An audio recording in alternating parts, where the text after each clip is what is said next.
On March 8, 2024, we got hit by the sad news that Akira Toriyama passed away at the age of 68. I remember exactly where I was. I was sitting right here in my desk playing Dragon Ball Z Kakarot, practicing a speedrun for the latest DLC. It happened right here in this cutscene. It took me an extra second to skip it. And at first I thought the news was fake. I was trying to stay focused on the run, but a big claim like that, it definitely had an impact on my focus. Big enough that I lost over 12 seconds during that attempt, but I still locked in, still brought back, finishing with a new personal best. 30 seconds, better than my previous record. And that's when I was finally able to verify that the news was unfortunately true. I will never forget this run, the same way that I will never forget the impact that Toriyama had on my life. My life would have been so different if it wasn't for Dragon Ball. It's influenced my childhood, it's a big part of my job nowadays, and it's been with me the whole way. And just like me, there are millions of people that have been touched by his work. A world without Dragon Ball would be very different from the world we have today. That's how big of an impact Toriyama had. And one of the things Dragon Ball taught me very early, even as a kid, was to not settle.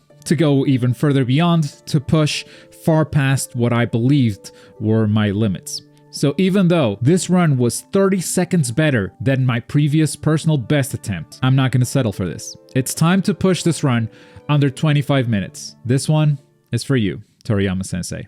And the timer starts now. First up, it's Kid Buu. After skipping a few tutorials, we go straight into Super Saiyan 3 and just melee him until he is done. There's a lot more that you can do, but it's not worth it for this one. This is by far the simplest fight of the entire run. Kid Buu is down, and now we're gonna skip some more cutscenes, taking us 10 years into the future, where we have our first precision movement segment. Unlike previous DLC runs, there are a few moments on this one where you are required to fly fast and land with precision on a certain spot. In this case, the fishing spot, as Chi-Chi has asked us to bring home 3 fish, and we land that perfectly. Now, obviously, I'm showing you a good run, so I was always gonna land that, but here's what happens when you are not so precise. Yeah, that was a reset. But back to the real run, this is the most RNG portion of the whole thing. The fish can spawn close or far away from you, they can notice your tail right away or take a really long time, and even their swim speed can be fast or slow. This first fish was good enough. For the second one, even though the fish that was close didn't notice me, the one that's far away noticed pretty fast, and he seems like a good swimmer, so that's not bad either. For the third fish, I couldn't believe how close this guy was and how fast he noticed. That's gotta be the best fish that I ever found. We fly back home, where once again we have a precision flight. We gotta touch that red line close enough to the house without slowing down, and we miss it completely. Where am I? Okay, that cost us a couple of seconds, but the fish RNG was so good that I can't even be mad. A few skips later, and it's time for our first grounded battle against Pan. We start by dashing towards her, skip the tutorials, and we hit her with Body Strike, which is a special ability that deals a lot of stun damage. After that, we just keep up the pressure and don't let up. Keep hitting her with melee until she goes into a surge,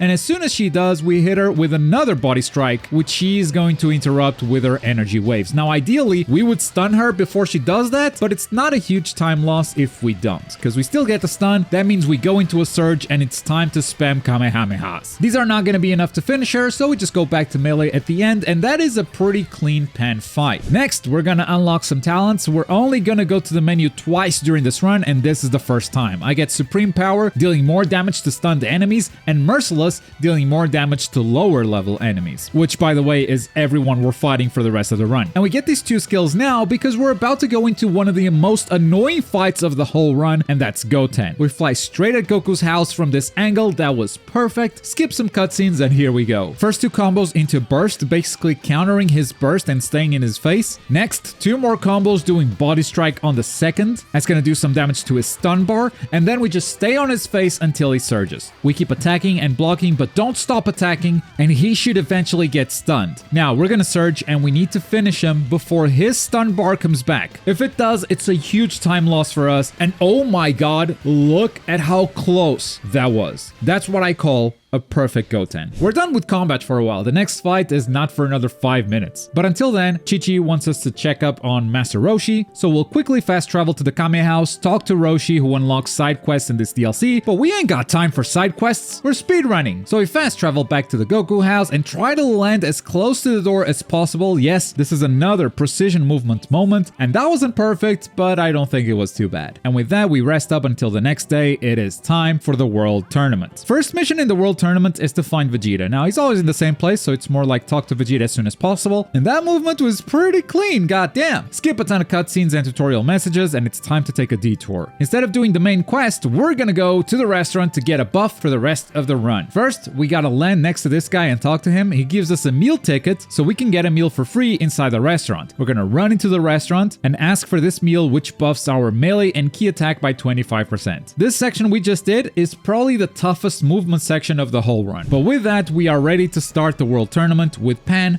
versus Wild Tiger. We open with a special move right away after skipping some tutorials. This one is purely for damage and we go into Pan's melee combo. Once we find a good place, we land this big slap called Speed Impact, and this one we do for the stun bar. With those two abilities, we basically set up Wild Tiger to be stunned at the exact time that we need him to, before he goes into a surge. The one thing we need to worry about for the rest of this encounter is having full ki by the time he gets down to 2.5 bars. Now, Pan doesn't have a talent tree, so we can't just make her stronger for this fight, but she does benefit from the meal we just ate. And that's why we do that meal before her fight. We keep working on that stun, we do our ki combo once in a while to get our ki back. Wild Tiger decided to block during this run, which is not ideal, but we still get the stun, and it's time to spam some shockwaves. Once again, it's very important that we finish him before the stun bar comes back, just like Goten. Otherwise, he goes into a whole surge animation and it's a huge time loss. And once again, we got it so close. Oob is up next. He's got two phases, and the first one is very straightforward, but very hard to get perfectly. You basically just gotta do this melee combo over and over, but you gotta retreat once his health gets to 84,999. And if you don't, he's gonna do a surge animation. It's not just up to my execution though. You need some good RNG with critical hits to get there before Oob gets pissed off. And in this attempt, we unfortunately do not get it. So that is a small time loss, but I absolutely love that this next cutscene is unskippable. Oh yeah!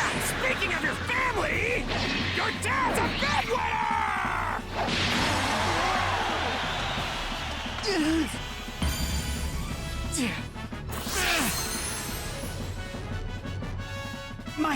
My mother isn't fat.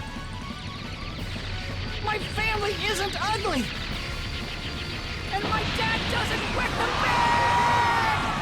That's peak Dragon Ball right there. As a speedrunner, I want things to go fast, but I love this cutscene so much that I don't mind watching it every time I run it. It's so cool. Anyway, Phase 2 Oob is probably my biggest run killer. And we start with Dragon Assault, which is a special that makes us invulnerable, which means we can attack while Oob is attacking us. We keep doing that every chance we get, but that also spends a lot of ki, so we gotta find places to ki charge. And doing that while Oob is in surge mode and in our face armored attacking is not always easy. At some point, he's gonna get tired, and that's when we use Body Strike as fast as possible in order to stun him before he surges again. We land one, and halfway through the second, he wakes up and surges, which is not ideal, because now we gotta stun him while he is attacking us armored once again. We somehow managed to do it, but not very cleanly, and we're very low on ki, so that's a long recharge time to go into a surge and spam our way to victory. To be honest with you, I thought about resetting after this fight. It wasn't very clean at all. But reset, you might ask, isn't the run over? Oh no. We skip a ton of cutscenes, a ton of tutorials, talk to Pan, and we're gonna go through to the Saga of Two Saiyans. That is also part of the run. We also gotta go into the menu to level up again. This time we're gonna level up our Kamehameha. This is basically just for a single Kamehameha that we're gonna do later. And we also level up the talents that we already have equipped: Supreme Power for damage to stunned enemies, and Merciless for damage to lower level enemies. And we fly to Gohan with sitting next to a very finicky objective that doesn't always trigger when you fly next to it for some reason. God,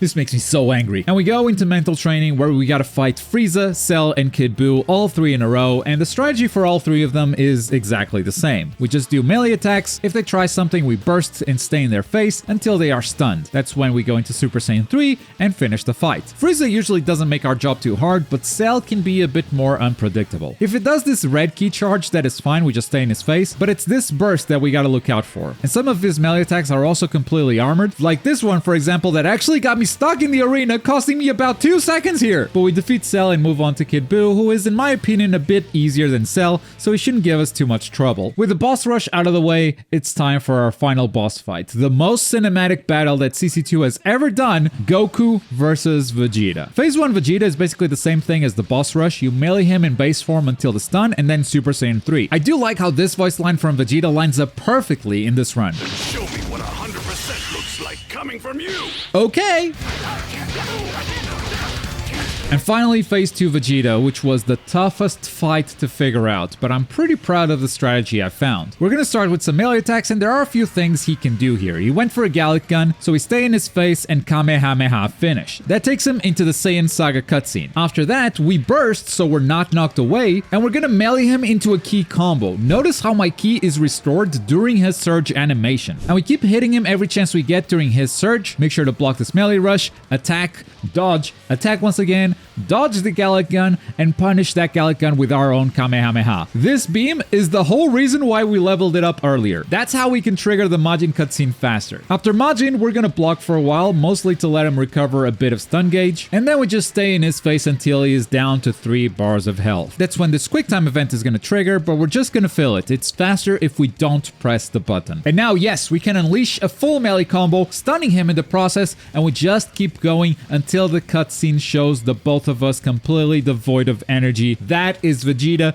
Phase 2 done. Phase 3 is pretty fast. There's some bad RNG that can happen if he goes into a Ki Blast Flurry, which he didn't in this attempt. Thank God. That can ruin an entire run right at the end. We just hit him with a couple of melee combos here. He's gonna do a cinematic Gallic Gun, but we're gonna interrupt it with the Kamehameha and stopping the timer when we hit that square button for the follow-up. Sub 25 minutes achieved. That's a new world record for my collection, and this time, this is actually tied with my speedrunning rival Infamous. He got first place on PC, I got first place on console, down to the second, and he is using a different method for me, which is very interesting. And I found that very poetic in this DLC, because in the end, Goku and Vegeta end this monster of a fight in a draw. And I couldn't think of a better way to end Season 2 speedruns against him. Thank you, Infamous, for keeping these runs interesting and pushing me to do better. Thank you guys for watching, and thank you, Toriyama, for everything.